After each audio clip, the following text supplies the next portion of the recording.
Hey everyone, Dave Dubeau here with another episode of the Property Profits Real Estate Podcast. Let me ask you this.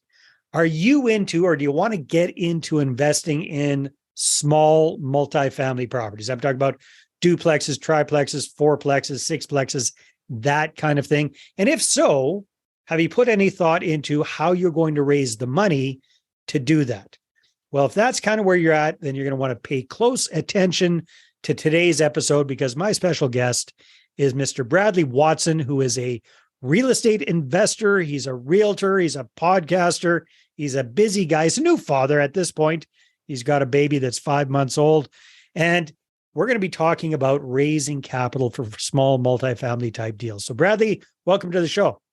Dave, thanks for having me and excited to shed some light on any questions you've got today.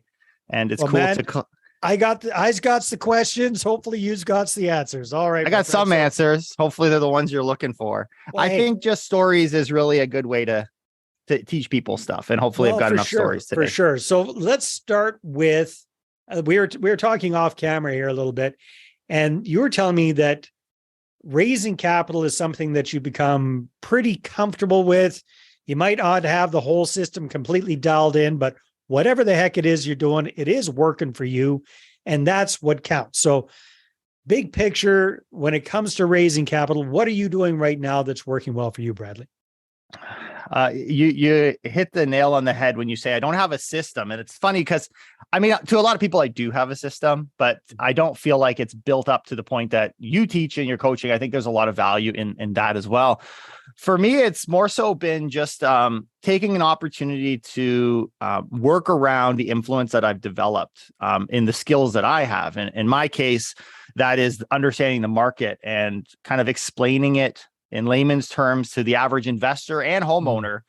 Investors is such a broad term, especially here in Toronto and the GTA, because to own a single family home is deemed to be an investment. I don't know how it is across the country, but you feel like you're an investor because, hey, I just spent $1 million. I better be an investor. Yeah.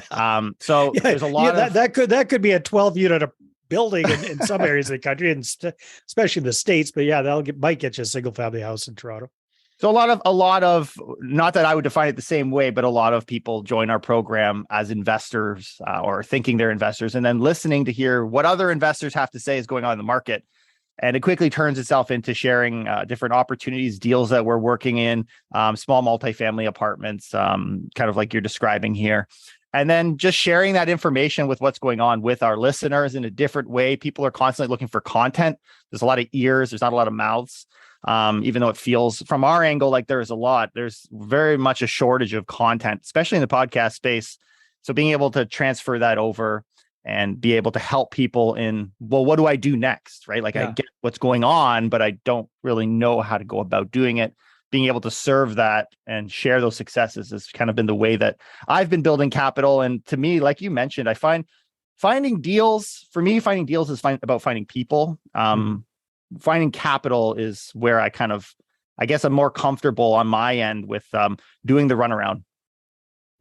Okay, so let's kind of unwrap that a little bit, Bradley. So what I'm hearing is that because you've got a platform, in your case, it's a podcast.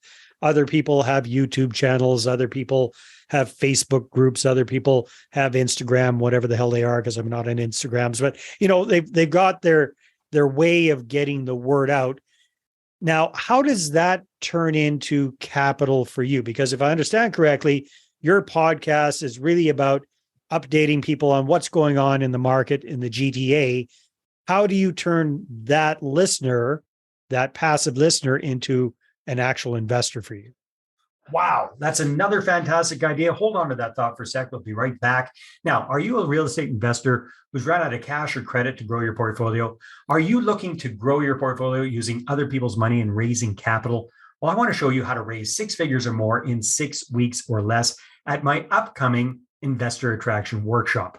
You can get your ticket and find out all about it at investorattractionworkshop.com. We're going to spend a full day taking a deep dive into this roadmap that I've used to raise millions for my deals, and I've helped other people just like you cumulatively raise hundreds and hundreds of millions of dollars for their deals as well. So again, you can check that out at investorattractionworkshop.com. And as a loyal listener to the podcast, you'll get 50% off your ticket when you use the discount code podcast. That's right. Discount code podcast at investorattractionworkshop.com. See you at the next workshop. And I guess this is where systemizing would be easier if I had all the answers, but I could just tell you kind of my backstory maybe and putting it all together. Sure. And maybe there's some answers built into that. I've done the YouTube thing. I've done the Facebook Live thing. I've been on camera since I've started in real estate, which is going on 10 years. And so getting content has always been a comfortable place for me. In fact, going into voice, into audio is actually in a lot of ways a step backwards. But in any case, I've always been kind of comfortable communicating, reaching out to people. And all of that has led to pretty deep relationships. When people listen to you, podcasts as well, like even more so, it's an hour of their time that they're investing in me. And it's funny because when you talk about coaching and all of this work, the biggest investment isn't the hundreds or thousands of dollars you put in, it's the time commitment. And I think as an investor, we start to realize that that time is the biggest and most valuable thing. So people are giving us the most valuable thing to them, their time. Mm-hmm. And so we shouldn't squander that. We should give them the best we can, the fastest time we can. And so that's kind of been my angle. Even on podcasting has come out a little bit more YouTube-y, where they're getting that kind of fast Coles Notes info on what's going on and just a summary of what my expectations are in the market. Meanwhile, on the side, I'm a real estate investor and broker myself and have been learning. Because if the capital comes to you, you better know what to do with it. And when you have that relationship already formed, that doesn't mean you haven't closed them as an investor until you can show them you know what you're doing. Mm-hmm. So it's kind of those two pieces, the warm relationship, but also the experience and the confidence that you know what you're actually going to do with my money, to a point that makes me comfortable. If they like and trust you, it's kind of been that kind of world. And those two things coming together, whether they reach out to me through an Instagram DM, whether they reach out to one of my deals that maybe I've sent out to them, regardless of how that's happened, if there's no pre-existing relationship, those don't go anywhere. But podcasting for me has been the way that I'm able to get them to know what I'm all about before I know anything about them. So then a big challenge for me, I found, has actually been on the other side of me getting to know in a very quick way who it is that I'm talking to and not just jump on dollars, because that's also a bad idea.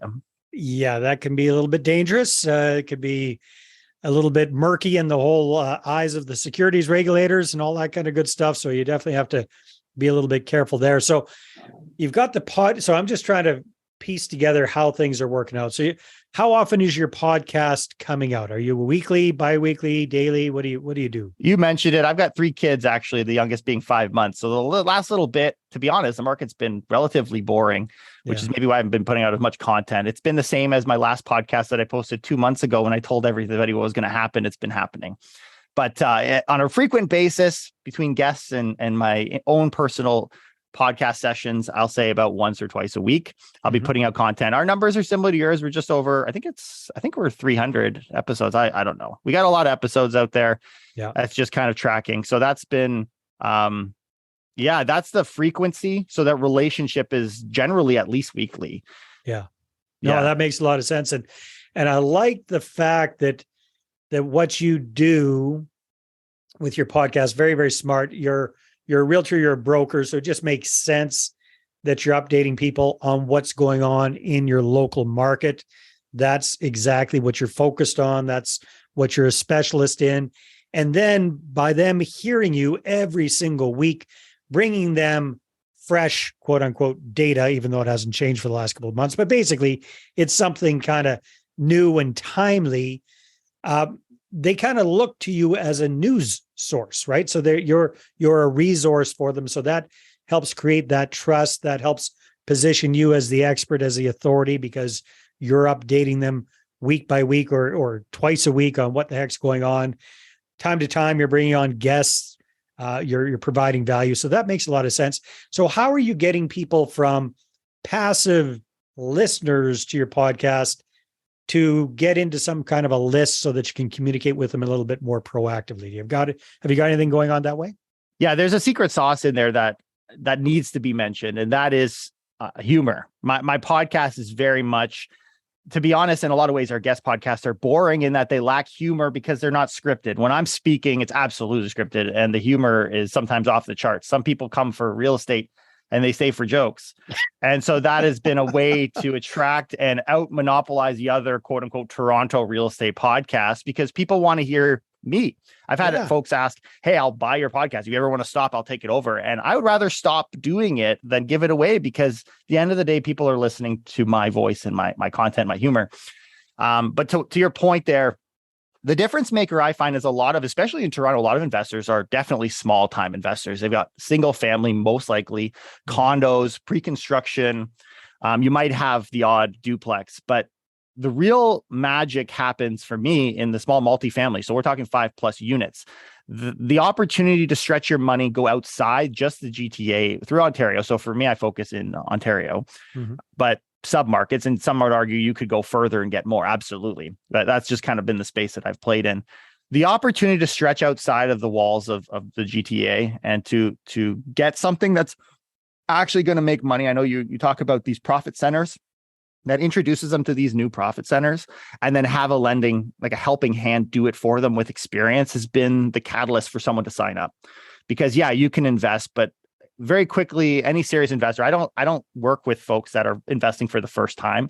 I work with people who have experience, so they know the challenges that are involved in that, and we'll see the 2 + 2 = 5 scenario that can come with syndication. And so that's the driving force that leads people to these small multifamilies. And occasionally investors I'll send off market deals. I do have some systems to do that too. So sometimes, but I might actually start running away from that a little bit personally in the future. But that's been another reason people have signed up. Very cool. And what are they signing up for? Like what is your lead magnet that you offer people to sign up? To date, it's been off-market deals, so power of sales in the GTA or JV opportunities. In the future, it's probably going to move itself more into just signing up for the purpose of multifamily investing. Now, you have to be careful, as you mentioned, with securities. And so these people are, in every case, either folks that I really know well or accredited. Like I don't fund deals with several small investors. It just doesn't happen. So there's a bit of a filtration that happens on my end as well. No, that makes a lot of sense. So Bradley, I want to talk a little bit about the humor idea or your view on bringing your own unique twist or personality to your podcast or your YouTube channel, whatever the platform is that you're working on, because I see so many people trying to copy other folks and just kind of same old, boring. And I know myself personally, if I were trying to inject a massive amount of humor into my podcast, probably wouldn't work that well, because quite frankly, I'm not that funny, at least not on purpose. And I can't remember a joke for the life of me. So me trying to copy your methodology of injecting humor into my podcast probably wouldn't work. So what are your tips or your suggestions about how best to inject your own personality into whatever platform you're using? I mean, I'm funny to me. I'm not funny to everybody. So the joke for some people, when folks first, and now I'm taking this all based on feedback, by the way. Okay. Yeah. I think I'm funny all through and through, but people that join in, the feedback that I've gotten is, it's like, I don't get it. Like, that doesn't even make any sense. Like, we'll be talking about a government program that just rolled out, and all of a sudden I'm making jokes that are sometimes off-colored or completely unrelated. I usually take a topic, right? Like if it's Halloween, and I'll make a trick or treat joke. It's like, why the heck is he making a trick or treat joke when we're talking about the green belt? Like, it doesn't fit. But I plug them in there because it just gets me smiling and I laugh at them. And you entertain yourself, so that's half the battle. Yeah. So I think it's the humor is for me, the energy is what's shared. And I think some people silently will laugh at my jokes. I've had messages where I'm talking to investors, like people that I've built further relationships with, and they're just like, oh, that last joke you gave, that got me. You actually got me on that one. So it's just, I don't know. I figured when I do podcasts, if I'm not having fun, then I'm not going to do them. And adding the jokes, it takes more time to plug it into the overall writing and the content. But if it's a way for me to enjoy doing them, I'm going to do it. And that's been the reasoning. So one could argue, not myself, because I think I'm funny, but people have argued I'm not very funny, but it's such a subjective thing. That's fine. It was such a subjective thing. You're never going to be funny to absolutely everybody. That's just the way it is, right? So, hey, but I appreciate that advice. Bradley, good stuff. Time flies when we're having fun. People want to connect with you, find out more about you, listen to your podcast. What should they do? Absolutely. Well, I mean, if you got listeners here on podcast, jump on over to Toronto's #1 real estate podcast. And if they want to follow us over on Instagram, you're welcome to do that. And you can find us at Watson Estates. Fantastic. Lots of fun. Thank you very much for being on the show, Bradley. Thank you, Dave. Keep doing what you're doing. It's been great. All right, everybody, take care, and we'll see you on the next episode.